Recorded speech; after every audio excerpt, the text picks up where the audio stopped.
Welcome.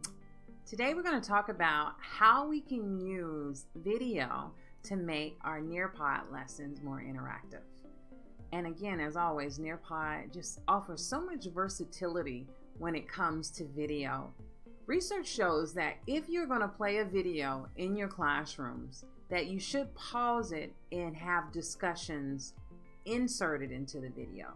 So that's going to be one of the first features I show you today, is that video feature, and allowing you to either provide a multiple choice question or a true-false question.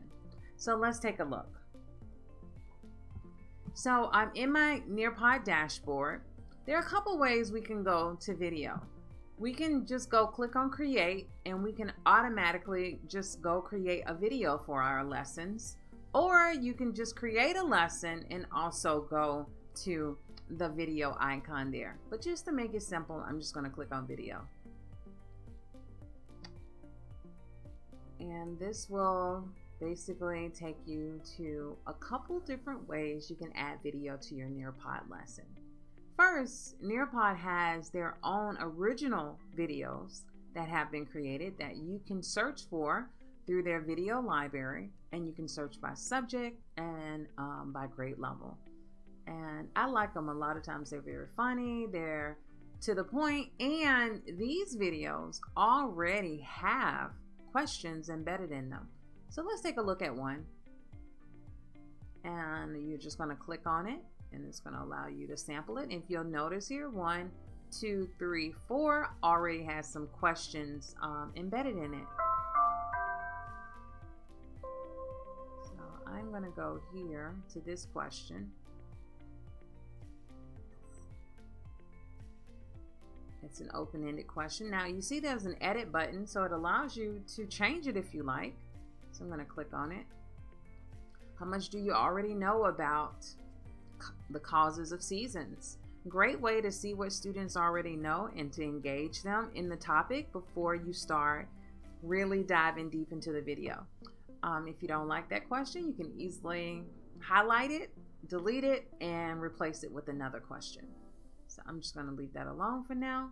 So again, what you're going to have are open-ended questions, and you're allowed to do multiple choice questions and embed them in your videos. And you just click on the add activity, and you can choose if you want to have an open-ended or multiple choice question added to your video. I'm just going to click multiple choice just so you can see how the layout is. You would type in your question. You even have the option of putting different mathematical equations in with this symbol, and you can add your answers, and then again you would choose the answer that is correct and press the save button.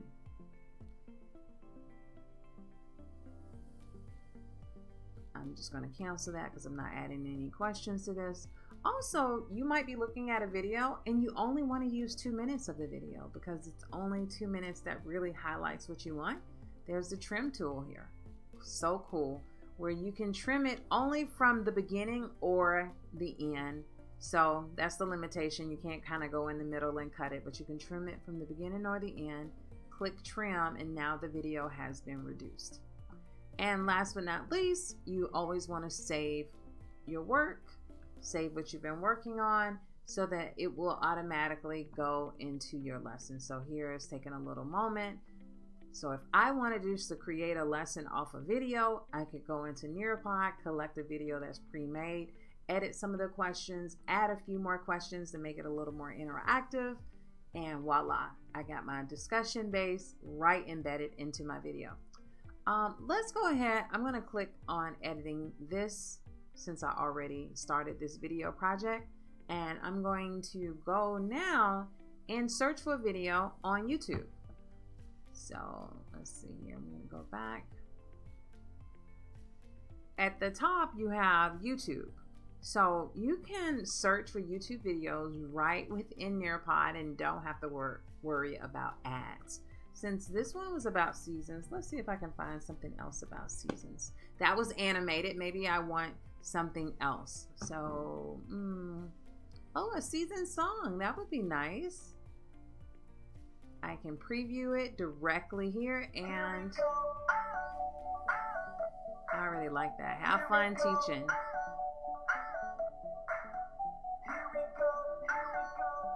This song is about 4 minutes long. So that's great. I always look for videos that's less than 5 minutes because that's really the attention span of most students. And the fact that you're embedding the discussions into it, it just makes it even more impactful. So if you like this, you just double click on it and you press the save button and it will be added to your lesson. And again, as it's added to my lesson, I can pause, I can add an activity, I can add an open-ended question, I can add a multiple choice. I like open-ended questions because first of all, you give students time to think about the question, give them all the opportunity to have time to process, and then you can see all of their responses and have the opportunity to share out, to share some of their understanding, and also see what students are confused and use that as an opportunity to make it clear. Because sometimes we think things are obvious, but sometimes students may need some scaffolding, and sometimes you may need to ask some different questions so that you can scaffold those students to the point where they feel confident about the material.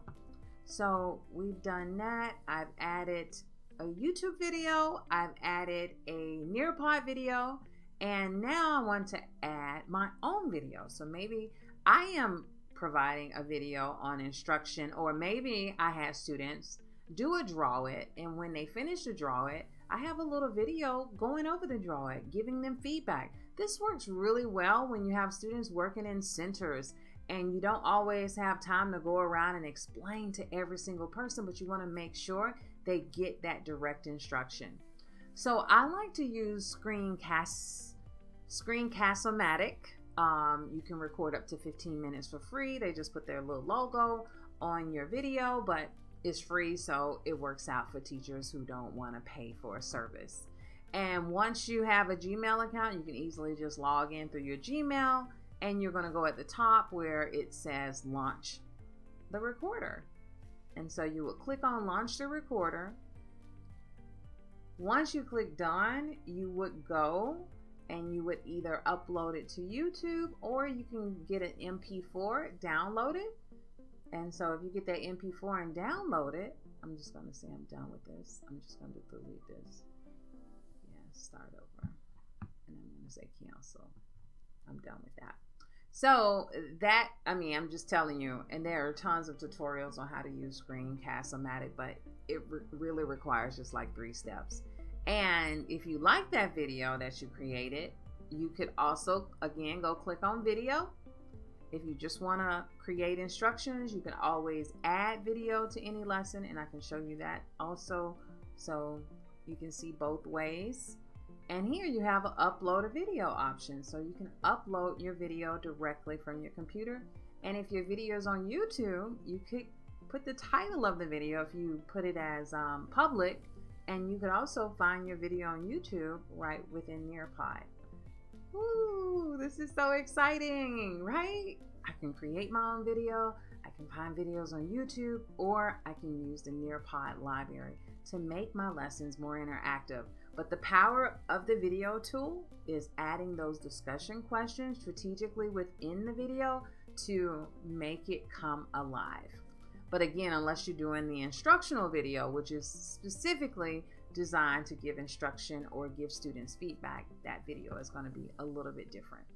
So I'm going to open up a lesson I already have here. I was playing with the Draw It in another video. And I'm going to go to add, and I'm going to add content. I would add a video. So this is another way you can add video into your lessons. And it takes me back to the same screen. And again, the only difference is it's going to make the video easier to find right within the Nearpod versus if you go and click create video, it kind of creates a standalone video that you can launch with the discussions, which might be a great way to promote inquiry or to provide a hook before you go deep into a lesson. So I hope this tutorial has been helpful, and some interactive ways you can use Nearpod to bring discussions alive, to give students more think time, and also to make your lessons more creative. This has been Olivia, your fearless educator, and if you want to learn how to create amazing lessons using Nearpod, you can go to my fearlesseducator.net website and click on my online course to find out more information.